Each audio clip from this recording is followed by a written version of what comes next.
And now, ladies and gentlemen, we have a real treat coming up. This is the lady who made this whole class possible. And she just calls me up and she goes, hey, why don't we do a class? I go, anything you want.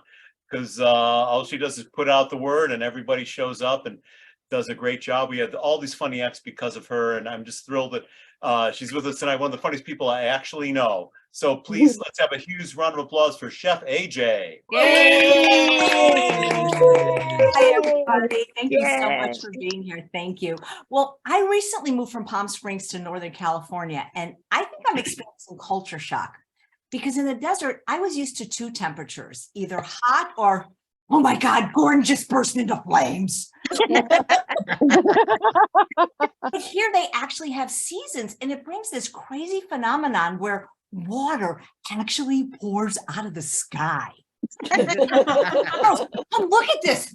The sky is watering. Yeah, it's called rain. Heard about that.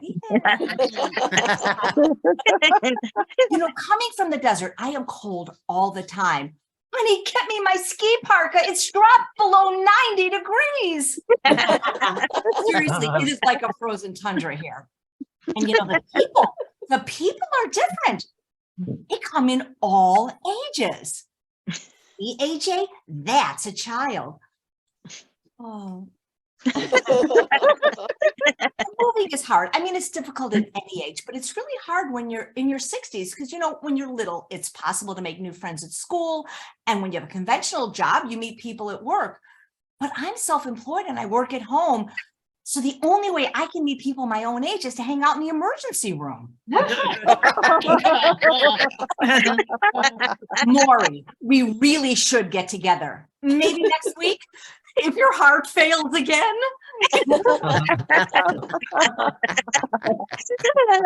The medical care up here is very different. It literally takes 8 months to get an appointment with a doctor.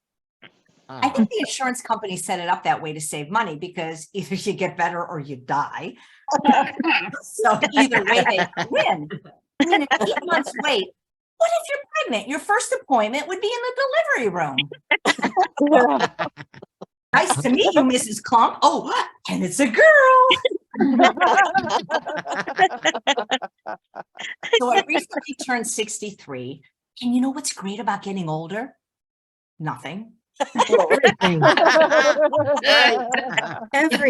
I pretty much hate everything about it with the possible exception of the senior discount. Yeah. Unfortunately, you have to eat earlier, but that's okay because when you're older, you do everything earlier. You wake up earlier, you go to bed earlier, you die earlier. Now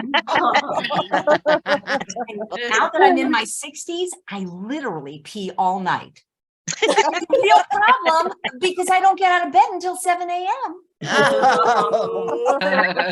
I'm kidding, of course, because in reality, I'm up all night making trips to the bathroom to pee, and that is how I get my 10,000 steps in. Really annoys me is when people say, you look good for 63. I mean, okay, how is that even a compliment? Because what I hear is, you really don't look all that good, but considering how old you are, you're somewhat less ugly than other people. I hate aging. Every day I find another gray hair. And not on my head. Oh, man. You know, my mom used to say, well, the alternative is worse. I mean, is it really? Let's face it, no matter how good you think you look at your age, you just don't look as good as you did when you were younger. And you know, there's a lot of pressure aging as a vegan because people somehow think you're supposed to look better. Let me set the record straight right now. If you are ugly and you become a vegan, you're still ugly. Ugly before kale, ugly after kale. Why they would even call these the golden years, I don't have a clue. They should call these the colon years. Because all you really have to look forward to is a good bowel movement. Oh, God. Maybe a colonoscopy. You know, I really do thank God for these medical procedures because without them, we'd have absolutely nothing to talk with our friends about. So I've been married almost 30 years. And the problem is he's getting older too, which is worse daily when I look at the perfect wedding photo reminding me of how good we used to look. The only savings grace is that as your looks decline, so does your eyesight. No kidding. Right. Being married is hard because the person you go to bed with every night is still there in the morning. Just this morning, I woke up, I rolled over, I saw my husband and said, "Oh my God, you scared me. I thought a homeless man had broken into the house." My husband suffers from untreated sleep apnea, and that means that neither of us ever get a good night's sleep. And it's really scary because sometimes he'll stop breathing for like 30 seconds, and I literally am on pins and needles praying, "Please don't start breathing again." Okay, I'm kidding, of course. But you know, but seriously, I hear they now have a very effective treatment for sleep apnea. It's called a divorce. We get one, but we're too lazy to do all the paperwork. I'm not ashamed to admit that we have our problems. We saw a marriage counselor and she said, "What you have is a lack of communication." Now, how is that even possible when we don't even talk to each other? She said that our problem was that we have different love languages. Love languages? What a bunch of BS. Now, apparently my love language is acts of service and my husband's love language is words of affirmation. That means I like him to do stuff for me and he likes me to talk nice to him.